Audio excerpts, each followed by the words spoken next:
can only imagine how the planning for this show went. Vince must have gathered the entire creative team earlier in the day and said, okay guys, what do you got for me? One person holds up their hand and says, well Vince, we've only got 6 days until Unforgiven, so perhaps we should do... And Vince McMahon suddenly interrupts and says, well goddamn pal, we really need to set things up. We only have Austin and Angle. We need to make this a big deal. So let's switch the tag titles for no reason. Let's have this midget get beat up by Booker T and my son Shane. What's his name? Taz? Another person. Vince, we told you before. Taz has told you before. He's short. He's not a midget. He's shorter than me. I'm Vince McMahon, damn it. So therefore he is a midget.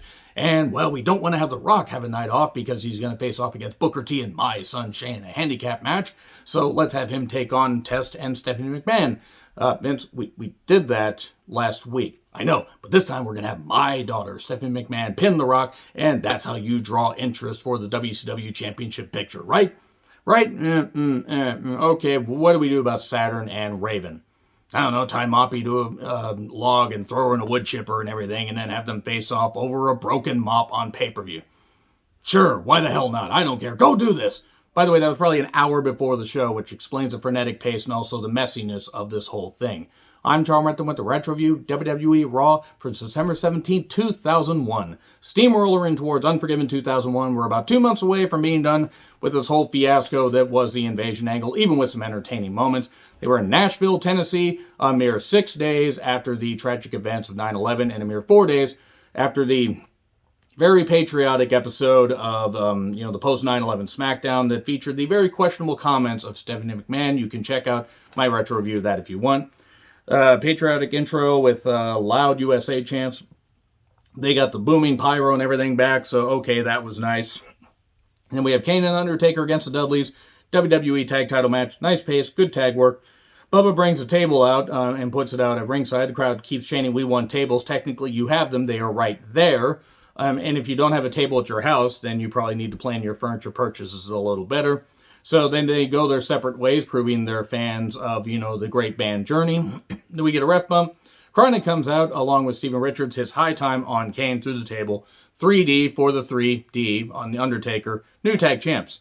And then Steven and Kanan are talking to Shane. And Shane says, hey, you can be part of the Alliance if you want to be that, and you can face off against Kane and Undertaker for the WCW tag titles at the pay-per-view. Oh dear, this fucking show.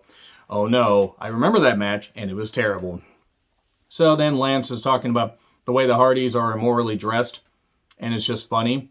And Hurricane says, I appreciate you fighting for the forces of good. May the Hurrah powers be with you. Lance Storm's just straight-faced nature, and Hurricane Helm's just being absolutely ridiculous. It worked. It didn't last long, but it worked. So anyway, RVD is in Austin's dressing room, and he wonders why he beat him up last Monday. I was trying to help you. Jesus Christ, son. What? Anyway, they've got a tag match later. And RVD says, well, the Alliance was asking me for advice while you were gone. And Austin's like, why are they asking him for advice? I'm Stone Cold Steve Austin. What? Anyway, Austin's going to get to that age where the what chant's going to be because he really can't hear. Anyway, Jeff Hardy with Lita took on Lance Storm with Ivory. It was fine. The women tease having a face-off. And then, Jeff does a cool dive, as Jeff is known to do, but he tries a move off the top rope, but nope, gets caught in the Canadian Maple Leafs, a single-leg Boston Crab, and Lance Storm gets the victory. So, that was fine. It was a fine match for what it was. Shane then asks Stephanie why she booked herself in another handicap match tonight, and Stephanie's like, I can do that. I can make my own decisions and everything. Stop trying to hold me down, Dad. I'm your brother. Oh, right. So anyway, Taz then wants to unleash his frustrations. He comes in and talks to brother and sister about unleashing his frustrations, or his frustrations, as it were, because he always said it like that. So he gets a match later. Oh wait, but who's it going to be against? Sean Stasiak is a graduate of the Acme School of Super Geniuses, says Paul Heyman, and he took on Saturn in a match that certainly had the crowd going mild, and he hit that twisting neck breaker, pin, 1, 2, 3, fisherman pin. And then Terry and Raven are on the screen, and Moppy's on the wood chipper. Raven tries to do mocking of Moppy, mock me, if you will. That didn't work at all. And in the wood chipper, oh no. I knew that it was happening soon. I couldn't remember if it happened on the Raw or the SmackDown before the pay-per-view. This pay-per-view match was literally set up because a wood chipper, destroyed a mop. They are fighting over shampoo. RVD and Stephanie talk, and Stephanie says, pin Jericho in that match tonight. That's all? and beat him in a hardcore match at the pay-per-view. Okay, and he says he likes it hardcore. Me too. I'm sure she does. Dig it. So anyway, Hurricane then offers his sidekick spot to Molly Holly. Soon we get Mighty Molly. Molly, by the way, looks really good here and now. But anyway, Spike's wondering what the hell's going on. Taz interrupts Booker T and Shane, and he's going to face them later. In a match where basically they glom him and beat him up and everything, and then Taz gets a few moves in, Taz mission on both of them, but gets knocked down by Booker and then gets hit with an elbow by Shane, and there we go. And that was it. Yeah, it was diving elbow by Shane, and then Christian talks about how he'll beat Edge and that Edge is ugly, but not Tennessee ugly. Then again, who is? And then Spike Dudley versus the Hurricane, the usual. Molly Holly's at ringside. Spike does take a bad tumble outside. There's some cape comedy where Molly's like, no, I'm not going to put the cape on you. And then she tries to hit a missile drop kick, and she accidentally hits Spike. Oh no, she accidentally hit Spike. The Hurricane, 1, 2, 3. This would lead to Molly turning on Spike pretty soon. I don't remember if it happens at the pay-per-view or soon after. And then we get a rundown of the Unforgiven card, which is a mixed bag, but the crowd did pop for Angle and Austin. So then we get shots of WWF in New York for no goddamn reason. And then Shane is talking to Tori. You're doing good stuff, doing good work for the Alliance and everything, worming your way into the commissioner's office and trying to get into Jerry's head. But, oh no, maybe she really loves him, or maybe she's distracted by a shiny object on the wall. Either of these things are possible, likely the latter. Angle was talking to Michael Cole, and it's a shame he didn't snap his ankle, so Michael Cole wasn't still on commentary now, ruining things because Michael Cole is really bad at commentary. So then RVD and Angle have a thing where he's like RVD, and then Angle says at the pay-per-view they're going to chant USA. So Christian has his golden showers out, and man, the crowd is pissed about it. But it's his number one choice of pyro. I believe you're in trouble if you don't get these puns. So anyway, Tajiri with Tori took on Christian. I can't remember if it was for the U.S. title or not. Didn't matter, though, because the referee accidentally got hit with the mist a few minutes in, and a chair to Tajiri, that caused a DQ.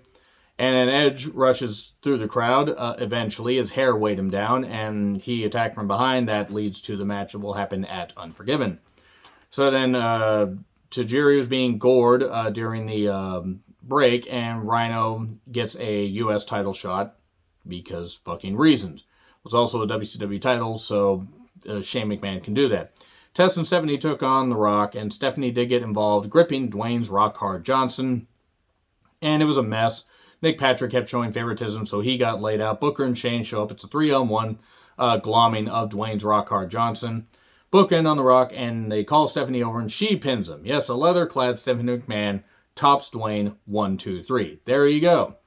That's the best way. It was what it was, and it was just a way to give Stephanie a victory because she can never get victories without tons of interference in her matches.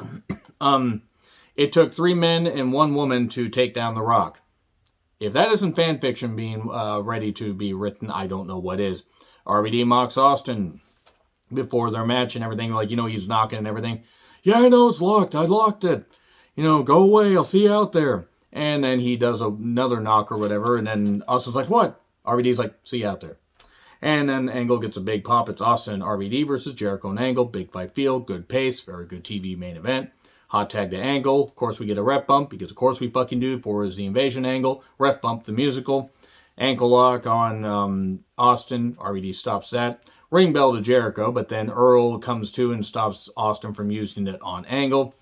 And the loud USA chants. And right before we close the show, Angle slam 1, 2, 3, and there you go. Kurt Angle has pinned Stone Cold Steve Austin, the WWF champion, in a pretty damn good TV main event. And now will he win the championship in his hometown of Pittsburgh? Yes, actually he did. He did. I'm sorry for the spoilers, but it's been almost 20 years since the show. Anyway, let me know your thoughts in the comments. Like, share, subscribe, Twitter handle in the description. I'm John Retlin. I'll see you soon.